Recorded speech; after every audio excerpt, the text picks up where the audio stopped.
So, for this crisis case study, I chose to analyze the Facebook and Cambridge Analytica crisis, which really began in 2015 but surfaced to public attention in 2018. And so, really, this crisis involves this notion of big data, which is a combination of massive technological power and endlessly detailed voter information. In this case, that's what the big data is.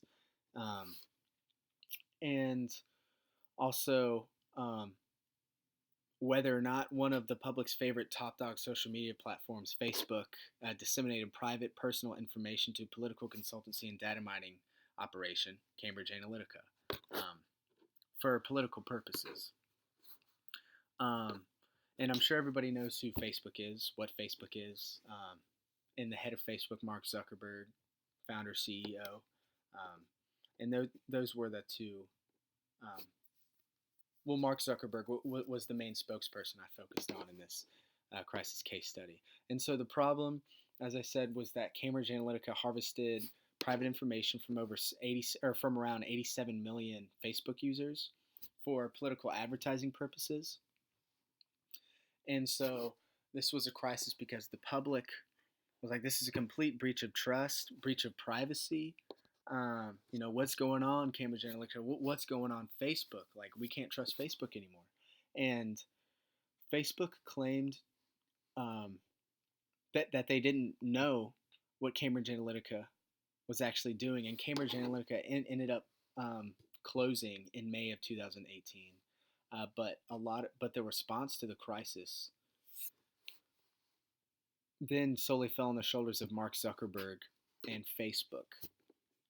And a big part of this issue was the fact that Facebook sort of kept it hidden. And so they had some clues as to what was kind of going on between Cambridge Analytica and Facebook data back in 2015 and 2016, but they chose not to inform the public at all on it. And the public wouldn't have known, possibly wouldn't have known until if it weren't for Christopher Wiley, who was an ex-Cambridge Analytica employee, who actually whistle blew. He met with one of the journalists from The Guardian and explained that Cambridge Analytica had been data mining, harvesting millions of Facebook users' data for the purpose of political advertising in the 2016 election. And so once this got out, Zuckerberg and Facebook were faced with a huge problem. And Zuckerberg answered in a number of ways. First, using the apologia theory in a way, although he didn't explicitly apologize, which the apologia theory doesn't necessitate. Rather, it just has an organization deny, explain, or apologize for the actions through communication discourse. And so, when the public first heard about this issue, I mean, they were outraged. They didn't know if they could trust Facebook. And Mark Zuckerberg posted on his Facebook page outlining the crisis, outlining the issue, like what happened precisely, and how Facebook is going to fix the problem, and how, in moving forward, Facebook will provide users with more control over their own private data and how that's disseminated and whatnot. But he did not initially apologize for it happening in the first place. And he didn't apologize for him not letting the public know earlier. So that was one big mistake. And from there, he sort of used this image restoration theory in saying that while Facebook was affiliated in some respect with Cambridge Analytica, there was no agreement as to Cambridge Analytica using, personal, private Facebook user data for political purposes.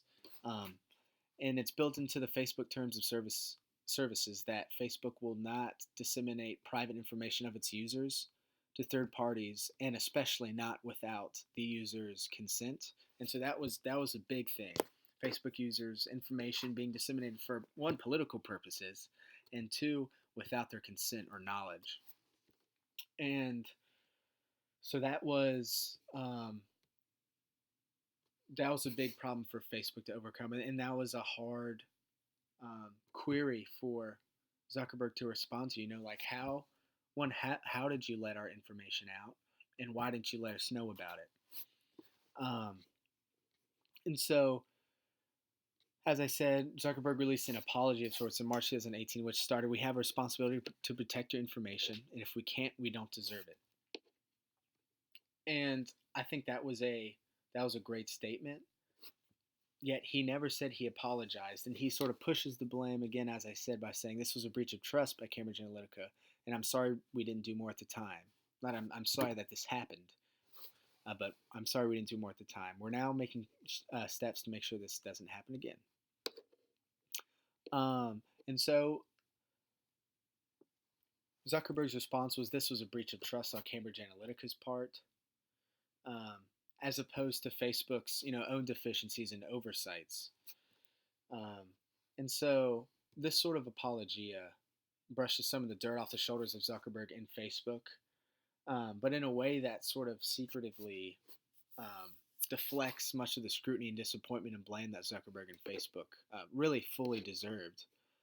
Although he did say, "I promise to do better for you," so he seemed sincere in that he was sorry for what happened, but mainly it was worded as to mean, "I'm sorry that this happened," not "I am sorry to you, my Facebook users, that this happened to you." So I think that was a big mistake. And so just a few recommendations I had was that one, Facebook should have notified its users of the potential that their data was mishandled without their consent when Facebook was aware that there was a possible security breach, information breach, data breach.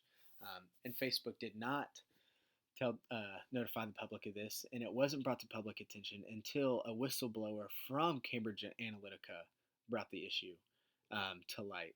And so Facebook should have been the first to make the public aware of this issue, and because they didn't, there was a lot of Facebook users that couldn't really trust Facebook anymore and may not trust Facebook anymore. There was even, around the time of the crisis last year, there was even a hashtag campaign called Delete Facebook, in which thousands and thousands, if not millions, of users deleted their Facebook and to possibly never return. And this was all sort of because of a breach of trust on Facebook's part. And it's kind of interesting to see that Facebook sort of criticized and persecuted Cambridge Analytica for their breach of trust. So it's sort of like this trickling down of breaches of trust. Um, and so that was my first recommendation. Um, and I say another area in which Facebook could have curtailed the severity of public indignation and scrutiny was with Zuckerberg's initial Facebook post. He should have just said, "I am sorry." That should have been the first sentence. "I am sorry. I apologize to you, my Facebook community." And so I think an apology was the big part of it. He did outline, what happened. He made it clear what happened, how it happened, more or less, and how Facebook will, rectify the issue. But he did not necessarily apologize. He did not completely accept all of the blame. He pushed some of it on Cambridge Analytica's, surreptitious, um, harvesting um, of user data. And so that was a couple of my recommendations.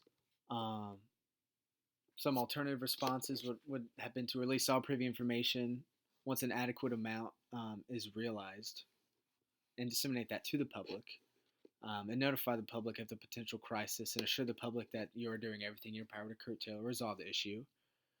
Um,